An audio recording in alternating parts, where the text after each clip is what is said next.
এইটা নিয়ে আর চর্চা না করি, এখন জাতি হিসাবে ঐক্যবদ্ধভাবে সামনে কিভাবে আমরা আগাবো, আমরা সেই রোডম্যাপ তৈরি করি সবাই মিলে।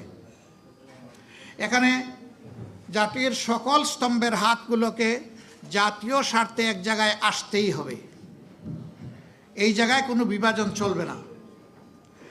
একটা জাতি যখন ঐক্যবদ্ধ থাকে গোটা বিশ্ব তাদেরকে সম্মান করতে বাধ্য হয়, আর জাতিটা যখন বিভক্ত হয়ে পড়ে তখন তাদের মাথার উপর সবাই মাতব্বরি করে, এবং এতে ওই জাতির শুধু ক্ষতির পরিমাণ বাড়ে, এ জাতি লাভবান হয় না। আজকে বড় প্রয়োজন আমাদের ঐক্যের। আমরা অতীতে যদি বিভক্ত হয়েই থাকি দল ধর্মের ভিত্তিতে, ট্রাইবস এবং বিভিন্ন কাস্টের ভিত্তিতে, আমি বলবো যে এগুলো আমরা ভুলে যাই।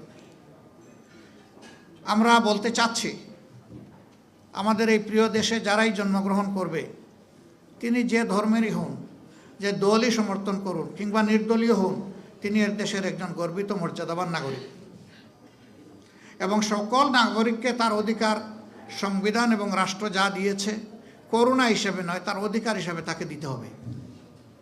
এই অধিকার প্রাপ্তির জন্য যুদ্ধ হচ্ছে রাজনীতিবিদরা, যুদ্ধ হচ্ছে কলম যুদ্ধ এবং বাক যুদ্ধরা।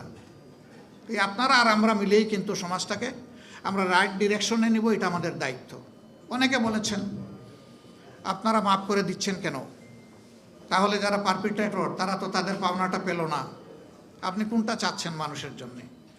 আপনি কি তার ধ্বংস চাচ্ছেন না তার সংশোধন চাচ্ছেন?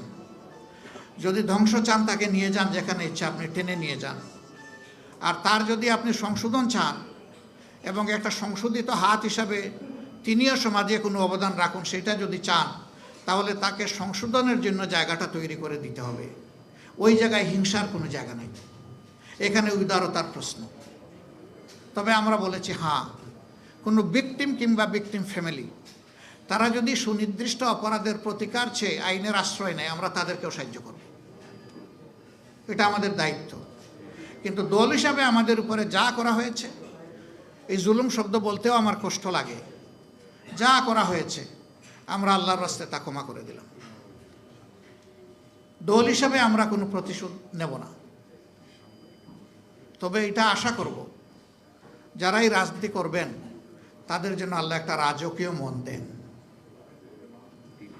তারা যেন জটিল এবং সংকীর্ণ মনা না হন, তারা যেন এক ছোখা না হন, তারা যেন তুষামতকারীদের পাল্লায় পড়ে জনগণকে ভুলে না যান, তারা যেন জনগণের খাদেম হন, তারা যেন জনগণের মালিক না হন। জামাতের আমির এবং মহানগরী উত্তরের আমির দুইজনই বৃহত্তর সিলেটের মানুষ। আমার পরিচয় ভাই ভিন্ন। আমাকে লোকেরা জিজ্ঞাসা করে আপনার ঠিকানা কি, আমি বলি সাধারণ পরিবহন সমগ্র বাংলাদেশ।